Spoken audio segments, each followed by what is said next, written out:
Você sabe qual que é a área que demanda de mais eletricistas e mais engenheiros eletricistas e não tem profissionais suficientes que têm conhecimento para executar um serviço? É a área de entradas de energia em média tensão. É uma área muito pouco explorada por muita gente que tem um pouco de medo de entrar nisso, porque mexe com algumas outras coisas que fogem um pouco aí do conhecimento comum da eletricidade, dos eletricistas normais, digamos assim, e é por esse motivo que eu estou criando uma série aí de vídeos sobre postos de transformação, que nada mais são do que subestações de energia padrão Copel, um tipo de subestação, mais especificamente falando. Então, se você não conhece ou tem dúvidas sobre postos de transformação, essas aulas vão te ajudar demais. E é claro, se você precisar de um projetista para fazer isso, você pode entrar comigo pelo e-mail isaías@ivm.eng.br que eu posso orçar para você sem compromisso nenhum esse tipo de serviço, ou se você estiver precisando projetar em algum lugar ou executar em algum lugar e precisar de alguém para ajudar a fazer ou precisar de uma assessoria, eu também faço esse trabalho, porque eu acredito aí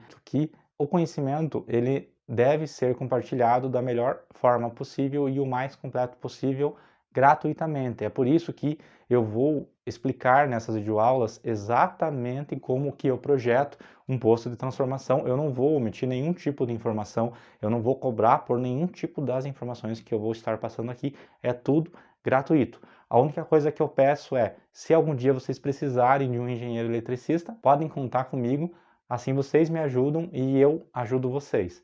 Eu sou Isaías Rondosky, sou engenheiro eletricista na IVM Engenharia Elétrica. Eu trabalho há mais de 12 anos com projetos e obras elétricas. Eu já fiz diversas subestações, aí eu já fiz mercado, shopping, fábrica, serraria, hotel, tudo que você possa imaginar, eu já tive a oportunidade de ter participado aí de algum tipo de obra nesse sentido. E é por isso que eu quero vir aqui conversar com vocês sobre esse tipo de subestação. A primeira coisa que eu quero deixar claro é que esse vídeo é voltado para profissionais, tanto eletricistas quanto engenheiros eletricistas, que trabalham ou fazem serviço para a Copel, porque isso varia de acordo com a concessionária de energia. Então, o que eu estou falando aqui não necessariamente vai fazer sentido para alguém que trabalha, sei lá, com outra concessionária de outro estado. Eu vou começar falando sobre o que é uma subestação e por que existe esse posto de transformação que a gente chama. Subestação de energia, ela é necessária quando você tem uma demanda, uma carga instalada acima de 75 kVA, ou seja, acima de 200 amperes para um único consumidor. Esse é o primeiro critério. Segundo critério, você tem um consumidor que precisa ser atendido em 220 e 380 ou 254 440. A Copel ela não vai te fornecer essa atenção. Para isso você vai precisar fazer uma cabine aí de medição e faturamento em média tensão. Continuando, quando você entra na categoria então de uma entrada em média tensão, tem algumas coisas que você tem que saber. A primeira é que existem diversos tipos de subestações que a Copel ela permite que você execute. Algumas são mais baratas, algumas são mais caras, algumas são melhores, algumas são mais bem acabadas, algumas dão mais problema. Existem diversas características até bastante complexas para você definir. Eu vou tentar ser o mais claro possível para que você consiga sair daqui entendendo. A Copel ela fala basicamente de 4 tipos de cabines diferentes. O primeiro, mais barato de todos, é o posto de transformação. É um padrão de entrada com uma mureta de medição, tem um poste geralmente no meio com um transformador geralmente aí oposto a esse poste, ou às vezes de frente, dependendo da situação, a esse poste. É o padrão mais barato que existe e é sobre isso que eu vou falar nessas videoaulas. Depois de tudo conferido, essa parte, a parte que a gente mais gosta, que é quando a Copel ela vem para pegar e fazer a ligação. Antes disso, eu mandei as fotos para eles avaliarem pelo sistema se estava tudo ok, e daí agora eles vieram fazer a ligação. Eles conferem novamente tudo para ver se está ok, fazem as medições e energizam e instalam o medidor. O segundo padrão é com cabine semi-enterrada. Eu utilizo bastante, é um modelo um pouquinho mais caro do que o posto de transformação, mas em contrapartida você tem uma coisa mais compacta, você tem o transformador escondido. Já é bem interessante. A assim que funciona a entrada de uma indústria relativamente pequena. Você tem o módulo de medição ali, medição e proteção. Então ele entra em média tensão, nesse caso 13.8 kV, desce para a proteção, daqui ele vem até aqui. Naquela cabine da esquerda ali tem uma entrada para 2 transformadores, e esse daqui é um novo transformador que a gente colocou com uma nova seccionadora. Ele daqui vai para dentro da fábrica. A terceira opção é a cabine em alvenaria. Eu acredito que fique aí um pouquinho mais cara do que a semi-enterrada, e ela tem como principal vantagem a possibilidade de você esconder completamente a subestação dentro da edificação. Existem alguns critérios mais específicos que você precisa saber para definir ela, mas a princípio, quando você tem uma construção que você não consegue colocar uma subestação na frente ali do terreno, ou você não tem espaço, você não tem terreno para colocar nem um posto de transformação e nem uma cabine, você vai acabar indo para a alvenaria. Um ponto negativo é a montagem, que ela é um pouquinho mais complexa, ao meu ver. E o quarto tipo de subestação é a subestação metálica. Eu diria que é o melhor tipo de subestação que tem. Ela pode ser instalada tanto internamente quanto externamente. Ela tem como principal vantagem ser compacta, ser bem protegida e ser muito bem montada, muito confiável. Eu gosto muito da metálica. O problema é o preço. Existem outros tipos de subestações que também são permitidos, mas aí eu ia entrar numa variedade bem grande que tem, que eu acredito que não seja o assunto para esse vídeo, mas basicamente existem esses 4 tipos básicos, digamos assim, de cabines aí de medição.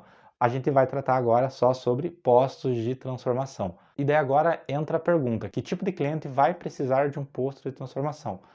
Normalmente, o posto de transformação ele é um modelo um pouquinho mais feio, digamos assim, das subestações, porque você tem um poste e um transformador bem no teu terreno. Então, clientes que não têm terreno, já mata, não tem como fazer um posto de transformação. Clientes em que o impacto desse transformador vai ser muito grande para o visual, também já corta. Clientes que têm um bom terreno, uma boa área aí que você pode colocar esse posto e não vai incomodar em nada, é ótimo. Por exemplo, clientes industriais. A única limitação que você tem é a potência. O posto de transformação ele começa em 40 kVA e vai até 300 kVA. Eu normalmente instalo a partir de 150, geralmente os clientes quando precisam é acima de 150, ou é 150, 225 ou 300 kVA. São esse tipo de cliente que eu atendo. Acima de 300 já teria que partir para um transformador no chão, ou seja, não pode ser num posto de transformação, que tem que ser no poste. Então esse é o primeiro critério que você tem que tomar cuidado. O transformador vai até 300 kVA. Segundo ponto, esse cliente, ele, como eu disse, ele precisa ter uma carga instalada superior a 75 kVA. Ele pode ter inferior, mas eu diria assim que é muito específico o cliente abaixo de 75 kVA que vai utilizar um posto de transformação, porque ele vai estar sendo faturado em média tensão e vai ter um contrato de demanda, vai gastar muito mais do que ser atendido em baixa tensão. Então, eu particularmente nunca instalei um cliente abaixo de 75 kVA num posto de transformação, sempre foi acima disso daí. E como eu disse anteriormente, tem o critério da tensão. Se o teu cliente precisa, aí, ou tem máquinas que demandam de uma tensão acima, por exemplo, eu atendo muitas serrarias, que todos os equipamentos deles vêm como padrão com 380, ou seja, a Copel fornece 127 e 220. Para que a serraria consiga funcionar de maneira satisfatória, ela precisa ser em 380. Então, é um motivo de que faz o cliente precisar de uma entrada de energia em média tensão, porque ele vai precisar de um transformador 380 a 220 e não um transformador 127 a 220. Esse é um outro critério que vai aí entrar para você definir um posto de transformação. Mas basicamente é isso, o tipo de cliente que vai ser atendido para um posto de transformação. A norma base para este posto de transformação é a NBR 903-100, que é a norma de tensão primária. Ela fala de todos os tipos de subestações e ela vai dar o básico aí que você precisa saber.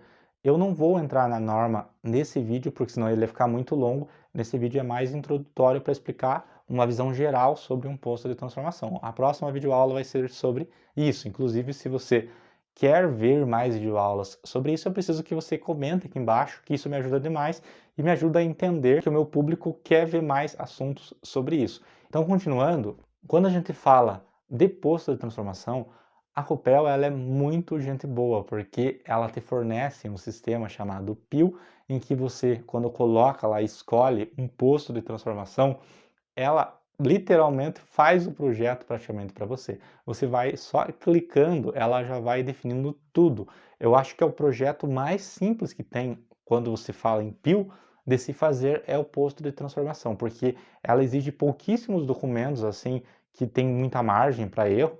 E o que ela passa já é muito bem definido, não tem muito para onde você correr. É aquilo e pronto. O PIL, para quem não sabe, é o sistema da Copel. Lá você inclui projetos aí de sistema fotovoltaico, de prédios acima de 200 amperes, de postos de transformação, de cabines, de diversas áreas aí de medição que a gente chama. Um deles é o posto de transformação.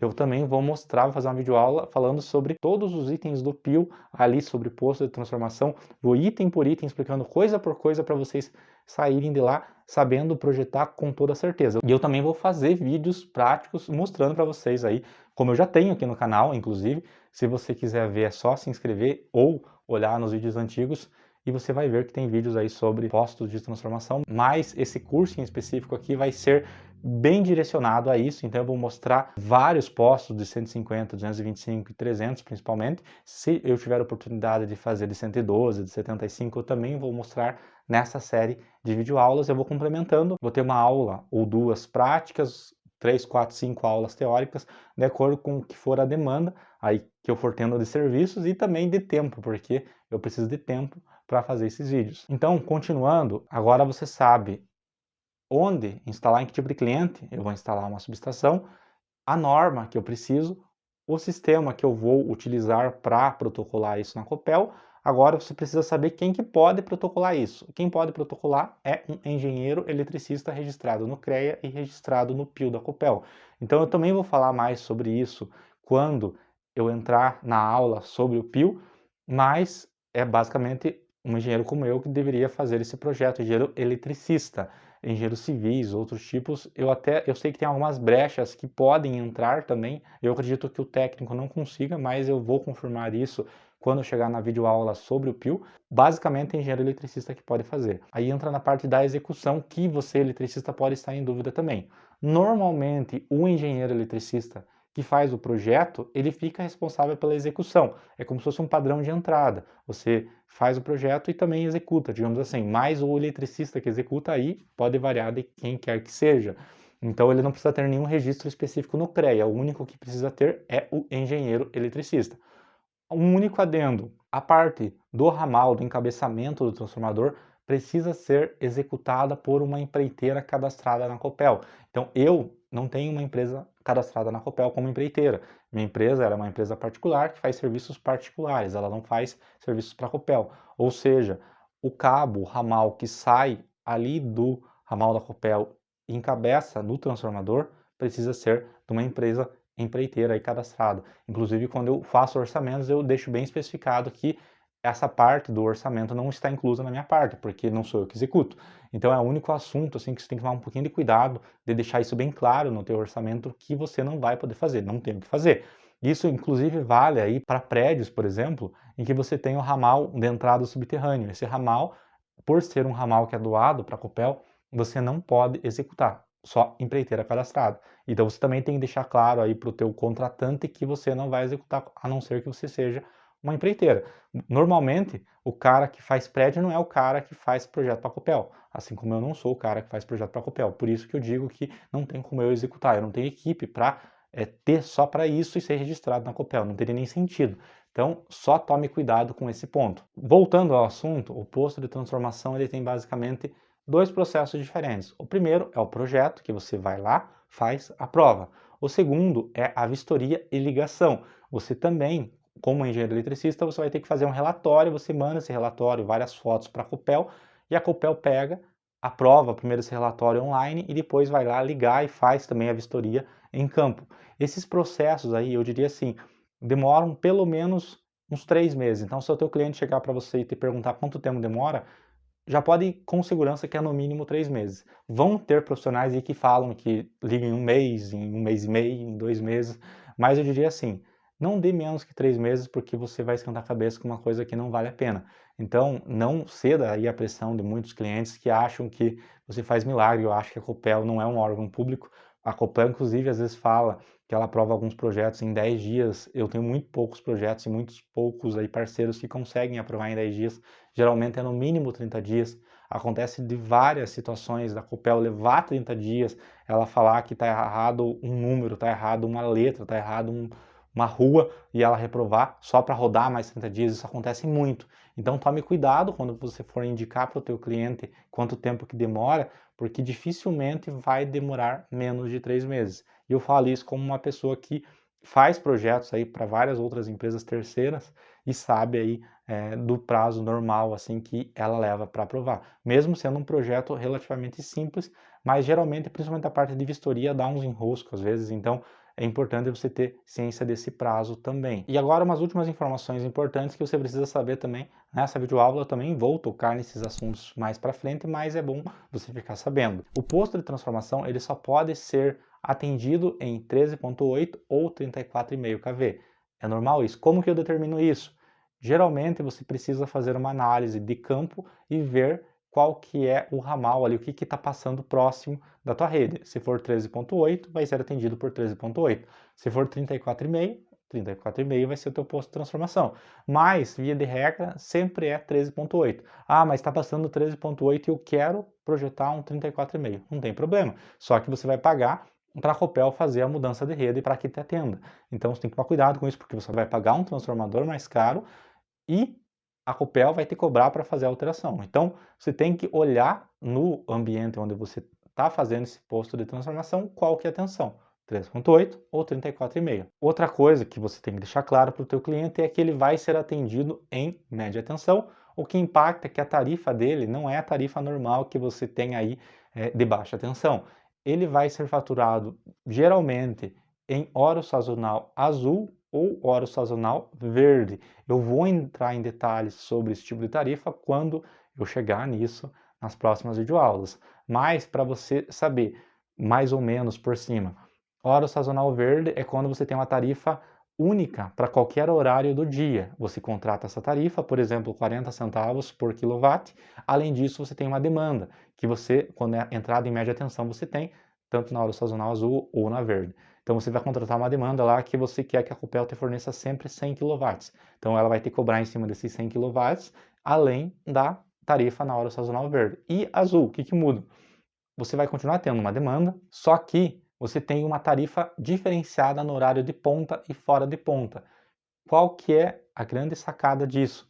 É que você, se você, dependendo de como você tem o planejamento de cargas, assim, ou se você tem um gerador, dependendo da conta, pode ser mais interessante você pagar mais barato no horário fora de ponta e mais caro no horário de ponta. Aí varia de um estudo aí que não é tão simples assim para definir, mas é só para você saber que tem essas duas tarifas principais aí. Então, só recapitulando tudo que eu falei até agora para a gente fechar essa videoaula com chave de ouro. Primeiro, posto de transformação é um muro com um poste e um transformador em cima, fechou? Ele pode ser atendido tanto em 127 quanto 220, quanto 220 380, quanto 254 440. Ele é para consumidores aí acima de 200 amperes, consumidores únicos. Ele também tem algumas exceções para vários consumidores, que eu vou entrar em detalhes isso mais para frente. Ele tem que ser aí até 300 kVA também, não pode ser acima disso, e a partir de 40 kVA já é válido também. Você vai ser atendido em 13.8 ou 34,5 kV. Você vai ter basicamente dois processos, um de projeto e um de vistoria. Ambos vão estar relacionados dentro do PIL e você vai ser tarifado como um cliente em média tensão. Basicamente é isso. Eu espero muito que vocês tenham gostado. Se curtiram essa videoaula, comentem aqui embaixo, curtam o vídeo, compartilhem, deem a sua opinião sobre o que vocês querem que eu fale nas próximas videoaulas, que isso é muito importante para mim. As suas dúvidas também são importantes porque me ajudam a melhorar os próximos vídeos e também a complementar vídeos que às vezes eu não acho que você tem determinada dúvida e você tem. Então isso é muito importante para mim. Espero muito que vocês tenham gostado. Até a próxima.